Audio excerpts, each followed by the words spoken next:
নিতাই রাধে রাধে। 12 নম্বর অধ্যায় ভক্তিযোগ 18 ও 19 নম্বর শ্লোকের তাৎপর্যের পার্ট 2।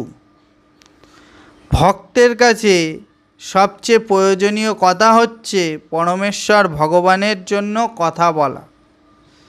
ভক্ত সর্ব অবস্থাতেই সুখী।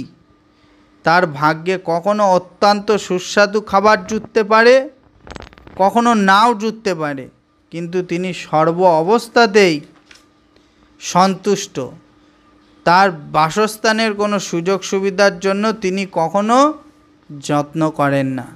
তিনি কখনো গাছের নিচে থাকতে পারে, কখনো বাসস্থানে থাকতে পারে, কখনো আবার বিরাট প্রাসাদে অট্টালিকাতেও থাকতে পারে, কিন্তু তিনি কোনো কিছুর প্রতি আকৃষ্ট হলে হবে না।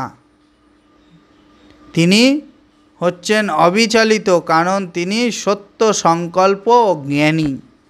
তবেই তিনি ভগবানের ভক্ত বা সেই ভক্তি মার্গে চলতে পারবে।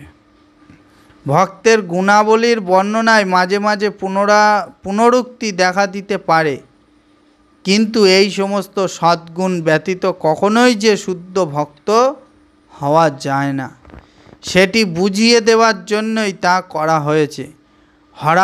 হরা ভক্তস্য কুত মহ দণ্ডনাং। যে ভক্ত নয় তার কোনো সদ্গুণ নেই।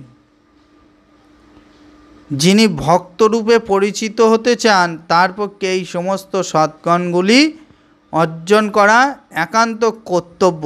তবে তার জন্য তাকে বাহ্যিক প্রয়াস করতে হয় না। কৃষ্ণ ভাবাময় মগ্ন হওয়ার ফলে এবং ভগবান শ্রীকৃষ্ণের সেবা করার ফলে আপনা থেকেই তার সেই সমস্ত গুণাবলীর বিকাশ হয়। যে ভক্ত সর্বদা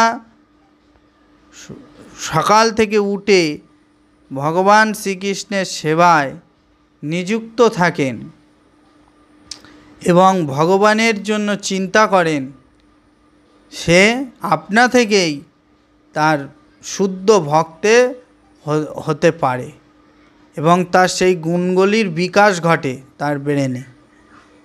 তাই বলছে যে সকল সময় সারা দিনের প্রত্যেকটা মুহূর্ত সেই পরম পুরুষোত্তম ভগবান শ্রীকৃষ্ণের বা কৃষ্ণ ভাবাময়ে মগ্ন হয়ে থাকা উচিত। প্রত্যেকটা মুহূর্ত ভগবান সেবায় মগ্ন থাকা উচিত। সমস্ত কর্ম তার উদ্ধার হবে এবং সে ভক্তিপথে